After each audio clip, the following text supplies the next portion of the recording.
This is Sydney's Waverly Cemetery. Many famous Australians are buried here. And you'll find many classic sculpted symbols here of hope beyond the grave. And you'll also find a remarkable perspective. Waverly was built on top of the cliffs at Bronte, an eastern suburb of Sydney, and it looks out over the Pacific. A wide blue ocean stands behind all this grey burial stone. But what's even more remarkable is that here in this cemetery, you can find the figure who represents Australia's most fascinating Titanic story. Yes, you're going to meet the sole Aussie survivor of that mid-Atlantic tragedy and see how that ship set the stage for a true love story.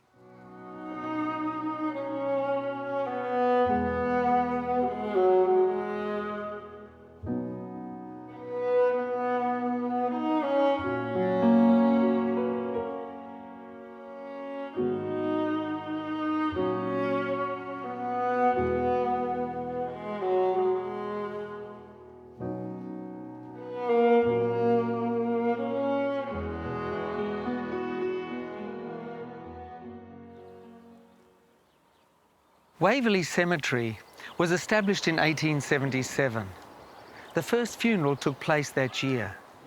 Today you can see many well-preserved Edwardian and Victorian monuments scattered about its 41 acres. And this burial ground, standing above the Pacific, would eventually welcome in quite a few significant Australians. You can walk by grave markers with remarkable stories behind them. Here's Henry Lawson. He was born into poverty, became deaf at the age of 14, and had struggles with mental illness. Yet he would become one of Australia's most famous poets. In fact, his poems like The Song of Australia would help define a nation's identity. Here's another famous Aussie poet, Dorothea McKellar. Her work includes the well-known My Country, perhaps the best-known Australian poem, with the lines, "I love a sunburned country, a land of sweeping plains, of ragged mountain ranges, of droughts and flooding rains." Here lies Lawrence Hargrave, the aeronautical innovator who invented the box kite.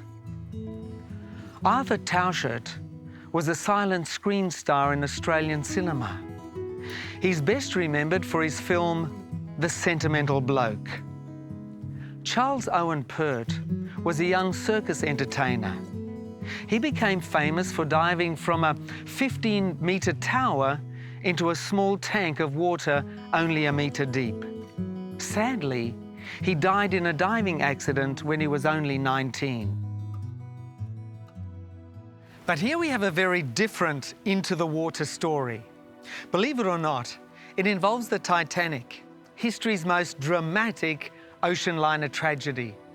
And right here lies the one Australian-born person who survived the unsinkable ship's downfall, Evelyn Marsden. That 1912 event has inspired many books and movies, of course, including one of the biggest blockbusters of all time, Titanic. Director James Cameron managed to put together quite the love story on that ship with actors like Kate Winslet and Leonardo DiCaprio. But Evelyn Marsden's experience on the Titanic involves a real love story, a real adventure. You're about to discover it.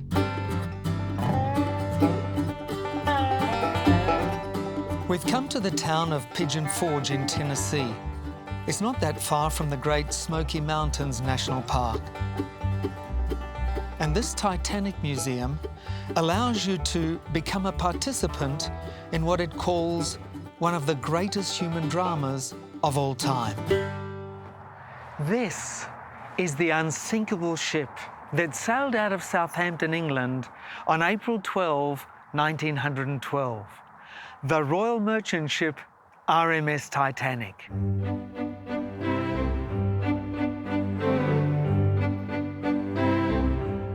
It was her maiden voyage, This was the golden era of shipbuilding, beginning in the 1890s and ending with the Queen Mary. The White Star Line had taken the transatlantic ocean liner trade to a whole new level. Built in a shipyard in Northern Ireland, the Titanic was 40% larger than the previous vessel, the Lusitania, that had paraded oceans as the largest vessel on Earth. Fully loaded, the Titanic weighed more than 52,000 tons. This new ship featured a glamorous first-class ballroom and dining salon. It had 4 elevators and a swimming pool on board, the first one built into an ocean liner. This was the luxury liner, and this is the boarding pass that would allow you on board. This is how the richest and most famous people in the early 1900s could cross the Atlantic in the most stylish way. But way down in third-class compartments, many penniless immigrants were crossing the Atlantic too. The Titanic was supposed to be very, very safe. It had 16 compartments that included doors that could be closed from the bridge. That way, water could be contained if the hull were ever breached. But then, on the evening of April 14, 1912, came that fateful rendezvous with an iceberg. Iceberg! Iceberg, right ahead! Iceberg, right ahead! That day, warnings about icebergs had been sent through wireless radio operators up here to the bridge. Imagine the men steering that mighty vessel in this place. They must have been confident, even in the dark of night. They had the latest and best equipment under their feet. Captain Edward J. Smith sent the Titanic full speed ahead at 22 knots. It was sailing south of Newfoundland. Suddenly, a lookout rang a warning bell and telephoned this bridge. A towering iceberg had suddenly appeared straight ahead in the dark. The helmsman swerved to miss it. Engines were placed in reverse. But that long, heavy vessel couldn't turn in less than a minute. At 11:40 p.m., the iceberg scraped along the starboard side of the bow, cutting into the Titanic's hull. It was the beginning of the end.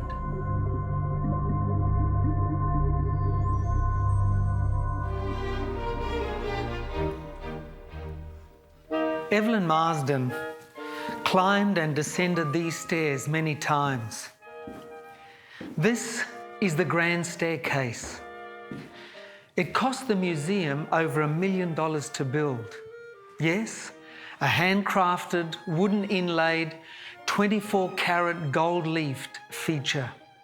It took first-class passengers into the elevated shipboard society, the places where the rich and the richer could mingle and have dinner. Evelyn Marsden had signed on the RMS Titanic in 1912 as a stewardess. She was 28 and single at the time.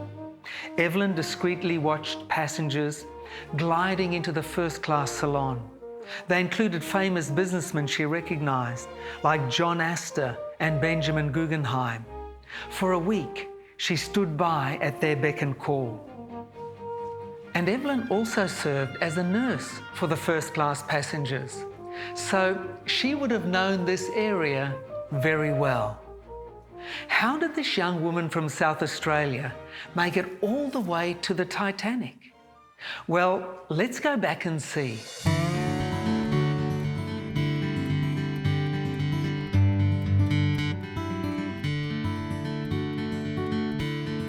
Evelyn grew up back in the 1890s here in the tiny railway town of Hoyleton. There's not much left here now, but her father came here when Evelyn was 15 to become the station master.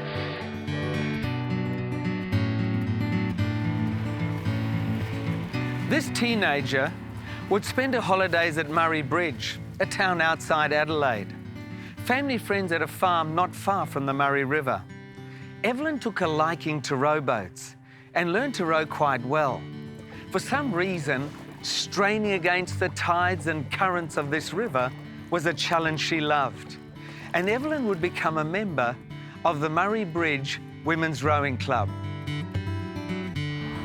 In her teens, Evelyn began to see nursing as a life work. After earning a degree, she started working as a probationer nurse at Adelaide Hospital in 1907. Her salary was £12 a year, and she was given apartment rations and a uniform. But early on, Evelyn had another deep longing. She wanted to explore the world. She wanted to experience life in other countries, other settings, other cultures. And this young nurse dreamed of doing that on the deck of a big ocean liner. Now, all that was pretty unique back in the 1890s and early 1900s. Women typically just stayed home and worked at building a nice family nest. Furthermore, Evelyn wasn't rich enough to travel that way. She couldn't do what those wealthy business people did so often, sailing from Europe to America. In essence, she was the forerunner of today's Aussie backpacker. But Evelyn eventually did manage to find work as a ship's stewardess. Now she could pursue her dream on the world's most magnificent ocean liners. She was able to visit exotic places in Europe, Africa, and the Mediterranean. Evelyn would send postcards to her niece Isla. That young woman would keep 100 of them. Postcards and words from Cairo, the Suez Canal, London, Marseille. They documented a life well-travelled. But on a voyage to England, Evelyn found something even grander. This trained nurse ran into the ship's young doctor, William James. He seemed so distinguished, so handsome and friendly. And for William, Evelyn seemed very charming, hard-working and optimistic. It didn't take long for those two to fall in love. They found ways to work together, and they could take moments to walk around on the upper deck together under a wide sky, looking out at a vast ocean. Their feelings, growing stronger and stronger, seemed as encompassing as the Atlantic. They started making plans for a life together. William was working for the White Star Line as a physician. Evelyn managed to transfer over to that company as a stewardess. They were hoping to be assigned to the same ocean vessels. And it happened. Both got a very enviable assignment in 1912. They were to be placed on board the new RMS Titanic. This couple would become one of the first to experience the style, opulence, and state-of-the-art engineering of one of the wonders of that age. One day, Evelyn's niece Isla got a postcard from William after he was assigned to the Titanic, delighted with the thought of sailing with Evelyn. He'd proposed, she'd said yes. Now this was his fiance. So he sent her cousin a warm message, "I shall see you someday soon." But then, at the very last minute, Dr. James was taken off the ship. The White Star Line made a sudden roster change. The couple was very, very disappointed. They had to say a sad goodbye on the dock. Little did they realize at the time, this would actually save James' life.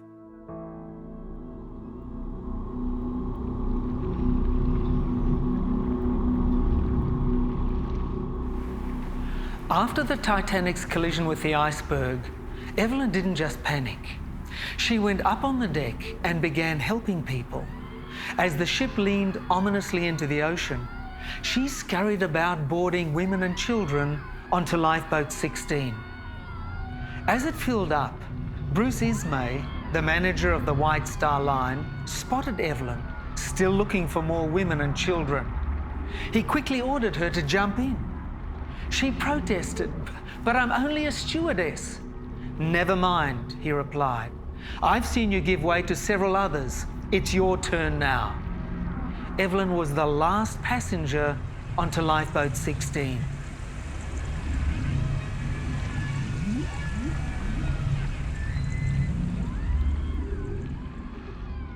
An officer on the port side of the ship lowered them down to the water at 1:35 a.m. They were told to move away in the bitter cold, so the little boat wouldn't be dragged under when that huge vessel plunged down.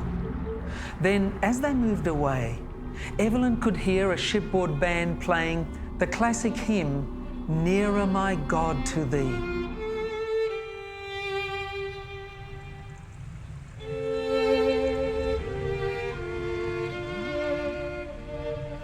That was the song of faith that would keep rising off the Titanic's deck as the vessel went down. Evelyn would stay on that lifeboat, drifting in the dark Atlantic for 2.5 hours. Slowly, the other passengers began to notice something remarkable. Evelyn was rowing the boat and also taking care of a baby. She kept rowing with the men. She kept at it in that dark, cold, terrifying night, helping to keep that lifeboat on a course away from the sunken Titanic and toward other ship lanes. Her hands would be rubbed raw by the oars through those long, dark hours. But finally at 7 in the morning, the Carpathia came over the horizon. That was the only ship that would arrive to rescue people on lifeboats. More than 1,500 out of the 2,208 passengers and crew on that ship had perished. Evelyn was now sailing in a warm vessel toward New York. Back in London, Dr. William James waited in agony. He had no idea if his fiance had survived that disaster that killed so many. But 5 days after the Titanic sank, she managed to get a telegram out to family. It said simply, "Evelyn alive." William got the word and almost slumped to the ground. Now he had life again. Now he was going to see his beloved Evelyn again, face to face. Evelyn managed to get on a ship from New York to London. This couple's embrace on the dock would stick with them for a long time. What had happened seemed remarkable to them. William had been transferred just before the Titanic departed. Evelyn survived among the hundreds who didn't. They were meant to be together. So William wasted no time. They got married very quickly in Southampton.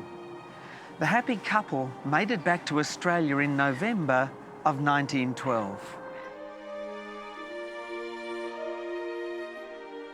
James and Evelyn settled in Semaphore, South Australia.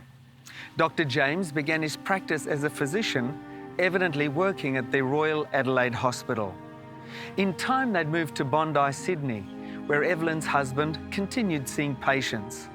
They would have no children, but they had a wonderful life together. That tragic vessel somehow permitted a happy ending.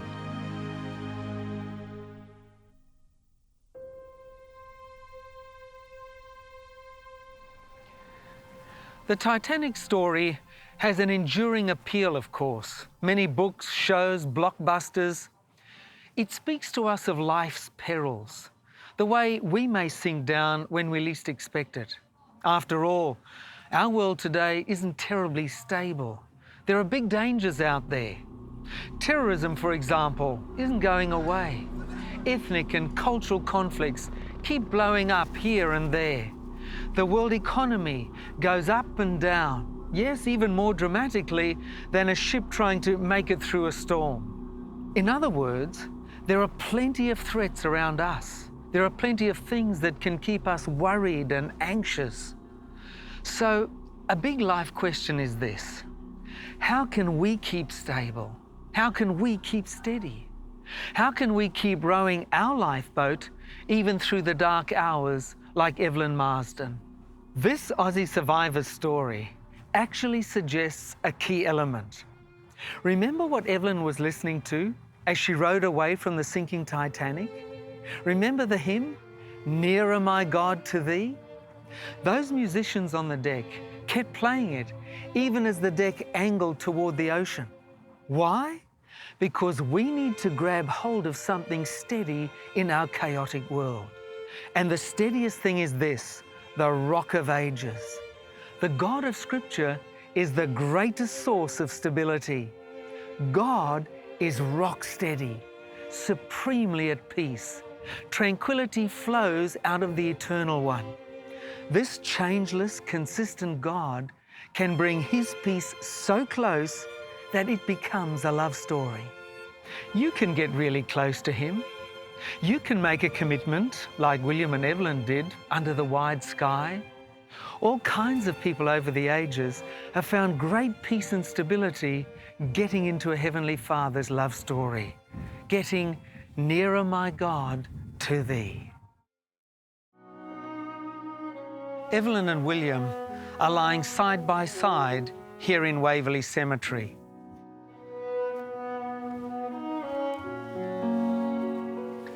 This gravestone reflects a life together.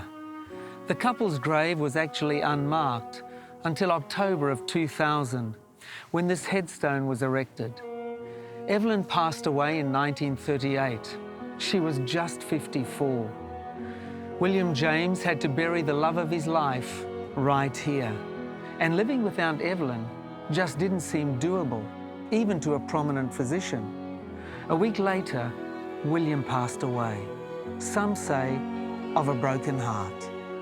Resting together, resting peacefully.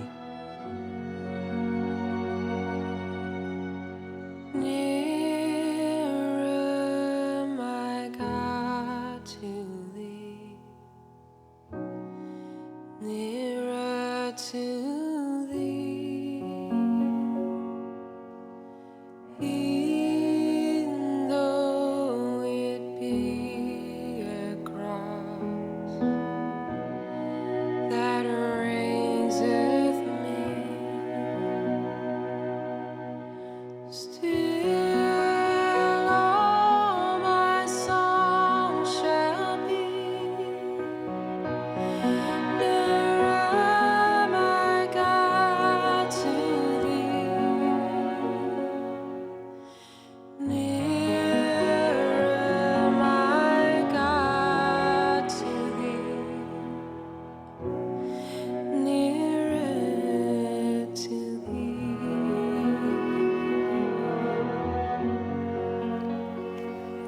Where has your life brought you to? Can you sense peace, even in the middle of a storm?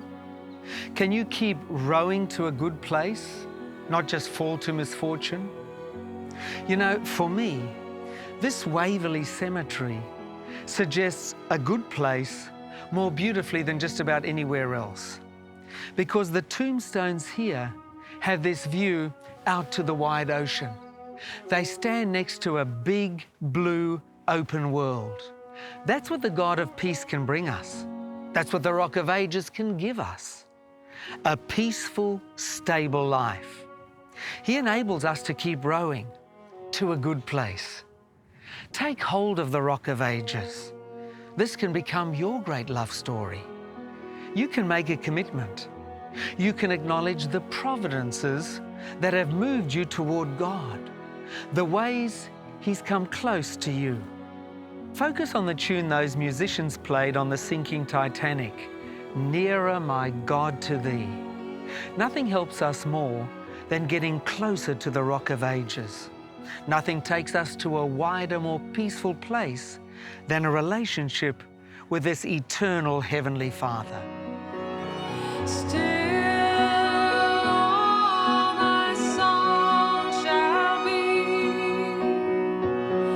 Nearer, my God, to Thee. Nearer, my God, to Thee. Nearer to Thee.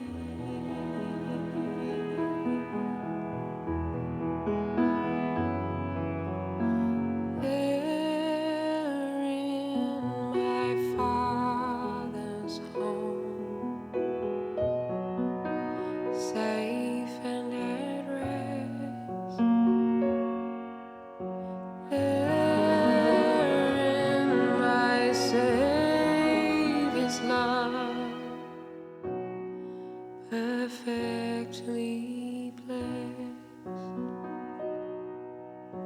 Age after age to be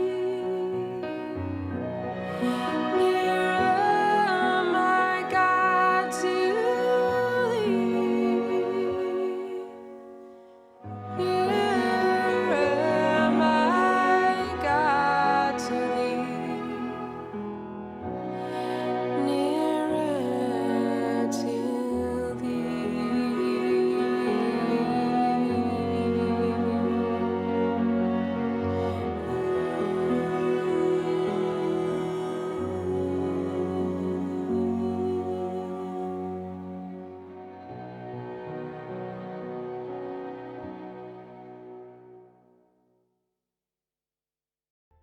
Until next week, remember, it is written, man shall not live by bread alone, but by every word that proceeds out of the mouth of God.